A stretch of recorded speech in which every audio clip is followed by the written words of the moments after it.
Okay, hello everyone. Welcome to Barry's Book Reviews. This is episode number 25.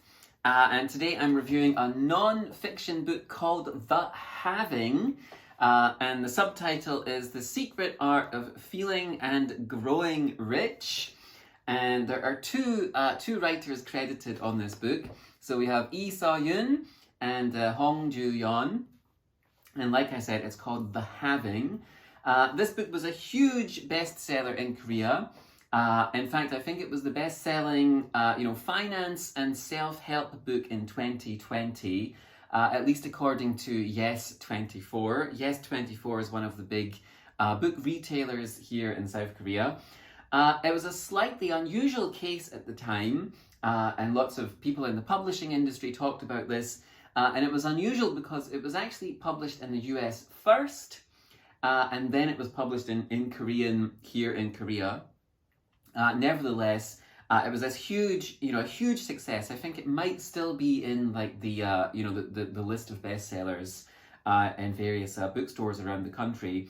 And at the time, when people were analyzing the success of this book, the Korean publishing industry, the general consensus was that this book had been successful because of the economic instability that people were experiencing because of the pandemic, right? So 2020, it was the pandemic was in full swing, and people were looking for reassurance and some kind of strategy to maintain or to even build wealth. And as such, this book was very appealing. And there was a great article on the K-Book Trends website. If you Google K-Book Trends, you can find this this great sort of blog that has lots of great articles about the publishing industry in Korea. And there was an article there by Cho Son-young, who is it's the leader of Book Team 1 at Yes24. And I'll just read this quote from his article. So Cho says, "The year 2020 had been a golden year for economics and business administration books, starting with The Having," so this book, "as people more than ever tried to grasp the new opportunity in the changing market amidst another crisis struck by COVID-19, following two financial crises that hit Korea hard before." So the IMF crisis and and then, as he says, "We could not respond well enough to the Asian financial crisis due to a lack of information. However, considering the fact that people's yearning to not go through the same crisis again due to financial illiteracy has boosted the sales of books about foreign currency and global financial trends, it seems that readers are seeking new opportunities in the current pandemic-driven economic crisis." And so that's generally why people think this book, along with several other similar books about finance and economics and investing, were particularly successful during the pandemic years. So what is this book? So The Having, The Secret Art of Feeling and Growing Rich, it's sort of structured as a conversation between two people. It tells the story of a journalist called Hongjooyan, and she's at kind of a crossroads in her life and in her career. And as such, because she's at this crossroads, she decides to seek out the apparently very renowned and highly regarded finance and wealth acquisition guru, Isoyun. I have to confess I'd never heard of Isoyun before, but apparently she's very famous. And across a series of interviews in various locations around the world, these two women, discuss this technique that E claims can help anybody acquire more money and personal wealth during their lifetime. And it's this she has this concept of the having.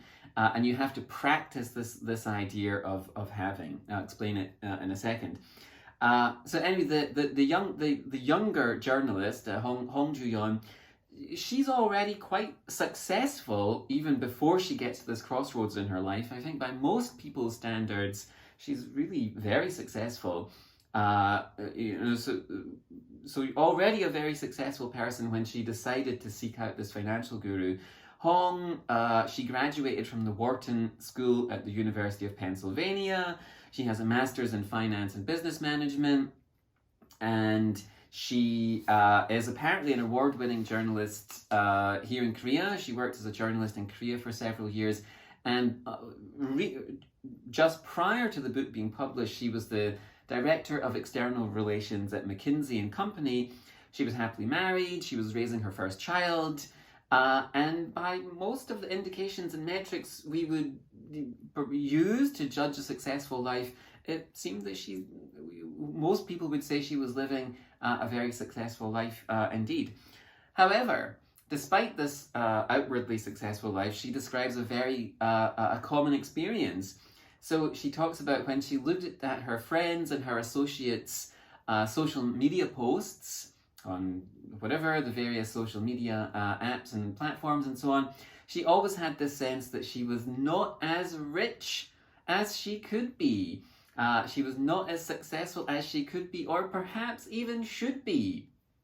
I'm not sure personally if that's such a good way to think about things, but nevertheless, this is how she felt. We often hear this described as the fear of missing out, right? And it's quite a well-documented phenomenon at this point, that we look at other people's Instagram or social media posts and we feel jealousy and envy for these superficially glamorous lifestyles that other people seem to be living. Anyhow, the other influence on Hong was her father. So her father lived a very frugal life, and he preached this philosophy of save, save, save. And Hong wants to live a different life. She doesn't want to save, save, save. She wants to have a different relationship with money. She doesn't want to follow the path that her penny pinching or her sensible father led with regards to money. Anyway, this leads her to ask whether it's even possible. So in a time of growing inequality, is it even possible for someone who's not born rich to become rich anymore? If you don't gain your rich via inheritance, if you don't gain your wealth via inheritance, is it possible to become very wealthy? And if so, how is this done? How can somebody who isn't born into money become a wealthy person in the modern world? I'm sure it's a question that many of us would like to have an answer to. And anyway, Hong's strategy to answer this question is to seek out this famous South Korean finance guru to the rich, Isoyun. So who is Isoyun? What's her background? And why is she famous? So like I said, I had no idea who she was, so it was interesting to read her life story as described in this book. I make no claims for how accurate this description is. But anyway, she is apparently a very renowned figure here in South Korea in the world of business and politics. At the time the book was published, just a couple of years ago, still a very young woman in her 30s. But even as a younger adult, she had this towering reputation for her financial acumen and insight, which this book claims led to her being sought out by business leaders and politicians and investors. So kind of like a Warren Buffett type figure. Apparently, her journey down this rather unusual path started when she was just 6 years old. Her grandmother ran a fabric business and did a lot of business with Chinese merchants. And her grandmother studied these merchants and how they were successful, right? How did these merchants become successful? One day, her grandmother read her fortune and said, oh, this child is destined to make other people rich. She has a gift for bringing other people wealth. I'm not sure how she did that, but it seems to have been correct. Since then, so since she was 6 years old and this prophecy is made about her, Lee spent her life studying, wealth acquisition and analyzing thousands of different cases of people who've become rich. So she says, so she claims. And there are many claims swirling around E that she's been remarkably accurate in the specific advice that she's dispensed to various people. And as a result of these successes, she's now sought out by the elite of the elite, with, like it says in the book, with people camping outside her house and the chance of obtaining a few words of wisdom, of obtaining some advice. And the key to success, she claims, is this technique of having. So what is this technique, right? So I'm sure most of us, it's probably better to not be too materialistic in your life, but most of us, we live in the world that we live in. I'm sure we would all like to have a little bit money. It would make it easier for us all in a variety of ways.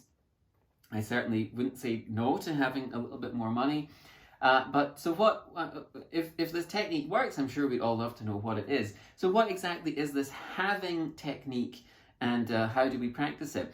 So this is how Isoyun initially describes it, okay? She says, there are vast amounts of money in the world.